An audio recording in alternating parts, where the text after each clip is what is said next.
A company in Kuwait is accused of kidnapping Nigerians. These reports that are coming out is alarming, and a brother came out on social media crying out for help and asking people to save his video so that in case he disappears or something happens to him, they know who to look at or ask for answers. Watch this clip, we'll come back and discuss. Yeah, good evening, gentlemen. My name is Chukwundu Bisi. I'm from Nigeria, Ebonyi State. If anything happened to me in Kuwait, I am in Kuwait, working at international city delivering. If anything happens to me, hold my company responsible. If anything at all, or you look for me, you didn't see me, hold my company responsible because they know my whereabouts. They took one of our brother. In fact, they kidnapped one of our brother. Up till now, I have not seen him. I have been calling his line, asking the office, where is Kingsley? As you heard, the brother is saying they already kidnapped another friend of his or his brother, and he's not been able to track him. He doesn't know where he is. They wouldn't tell him where he went. Nothing. The guy just poof disappeared, and no one has heard from him ever since. And now he's afraid for his own safety because they've been trying to tell him that we will take you to the airport and we'll book you a flight there.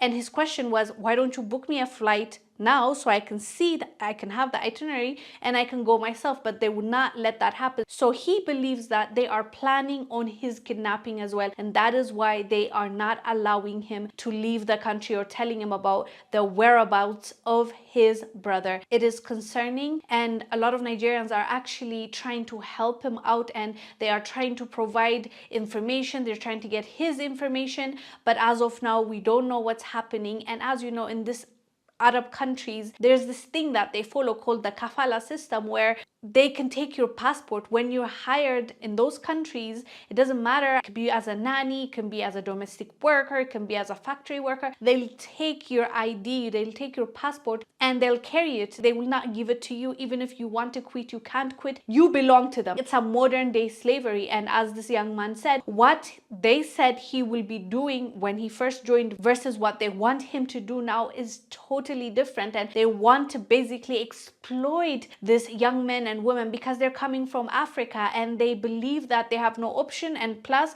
they have their passports, they have their information, so they will not respect the employee-employer contract and they can do whatever they want to do. So basically this young man said, no, you said we're going to be working X amount of time and that's what we're going to be working. That's what we're going to be doing. And they did not like that, hence why all this commotion. So now the real question is, after they kidnap them, where are they taking them and what are they doing with this young men? We need answers, and especially the Nigerian government needs to look into this because this is crazy. Anyways, fam, let us know down below what your thoughts are about this.